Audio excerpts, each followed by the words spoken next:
Hello and welcome to my channel, Christognostic, where you are encouraged to critically think about the things of God and to never take what you hear about God at face value. Always take it back to the Father.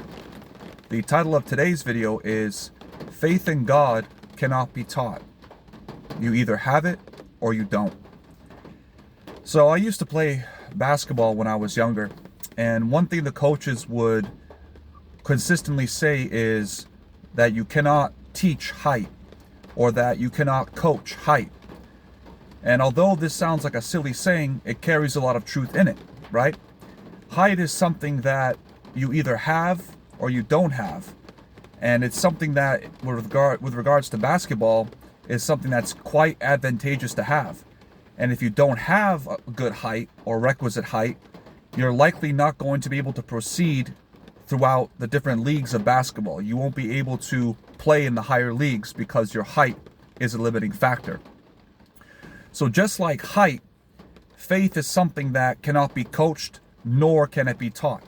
It's something that's either within the individual from the beginning, or it's something that's never been present. Okay? I'm making this video for the folks here who desire to pursue evangelistic efforts, who want to reach out to people to help share the good news of Christ with other folks, to bring them into the faith. I'm making this video to explain to you why you shouldn't get bent out of shape if people give you a hard time regarding your faith, or they just don't want to give you the time of day. So what I want to emphasize here is that when it comes to faith in God, right, most people don't desire true faith in God. They don't want God's help, okay? So I'm going to give you a few examples to illustrate this better, right? Somebody who genuinely wants help, somebody who's genuinely seeking assistance, will not criticize those who give them assistance.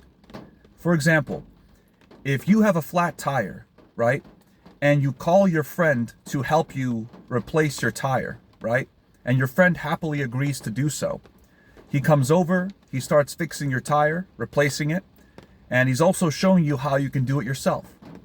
How would it look if you, the one who called your friend, started to criticize how your friend was changing the tire? Your friend would look at you like you're crazy, because you're the one who called your friend to help you. But now you're the one criticizing the person who came to help you in the first place. Doesn't make much sense, does it? Take, for example, a fisherman, right? Somebody wants to learn how to fish, and they consult a fisherman to show them how. The fisherman begins showing them the step-by-step way to how to catch a fish, yet the person who asked for the fisherman's help is criticizing the steps the fisherman takes that allow him to be a good fisherman. That fisherman will look at the person who needs help and ask them, "You asked me for help. Why are you criticizing the way I do things when you're the one who asked for my help in the first place?" Kind of strange, right? How can you be asking for help but then be the same one to criticize the helper you've been given? I'll give you a third example. Say somebody wants to get into shape, right? They seek out a personal trainer, and they find a personal trainer. And that personal trainer shows them the ropes, right? But during their training session, the person who asked for the personal trainer's help begins to criticize the methodology of the personal trainer. The personal trainer looks at the person they're helping, and they're saying, "You came to me for help, but now you're going to criticize my methods of getting into shape? Who's the one that needs help here, you or me?" Right? What I'm trying to illustrate with these examples is the people you think want God, the people you think have faith, a lot of times they don't have faith. They don't even believe God exists in the first place. The questions that they ask you are not questions where they genuinely want to know about God. They're asking you questions to frustrate you, to humiliate you, to discredit you, because deep down, they don't really want God. They just want someone to be their punching bag. These people are nuts. Let me follow through with another example, right? Let's talk about mathematics, right? Mathematics is very logical. Mathematics has been proven through and through. Nobody doubts mathematics, right? Yet the people who you want to help find God are like people who don't even believe mathematics is true. You tell them 2 + 2 = 4, and they'll say, I don't see it that way. I don't believe that 2 + 2 is 4. You can show them all the evidence that 2 + 2 is 4, and they'll still say, I don't believe this is true. I don't believe in mathematics. Even though mathematics has been logically proven over and over again. Okay? These are the same people who don't believe 2 + 2 is 4, who are going to ask you questions that are on the level of, let's say, calculus, right? They ask you a question about calculus, and you look at them and say, brother, you don't even believe 2 + 2 is 4. What business do you have asking me questions about calculus that no matter what answer I give you, it'll never be good enough? Either because you just don't believe it because you want to be difficult, or because you're just going to be incapable of understanding. And why are you incapable of doing this? You're incapable because you don't have faith in the first place. You don't believe 2 + 2 is 4, so answering your higher level questions doesn't make any sense because you don't believe the underlying, I guess we could call it the underlying topic. You don't believe the underlying thing we're discussing. I hope that makes sense, right?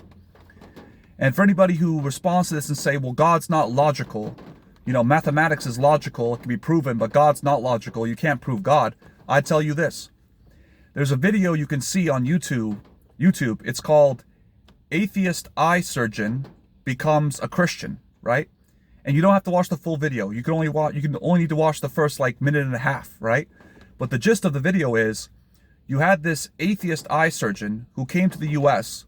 He got both a PhD and an MD, right? And one day he said when he was a student, he was examining the eye and he was astonished at how many cells there are in just one human eye, right? And for your information, there's about 200 million cells in the human eye.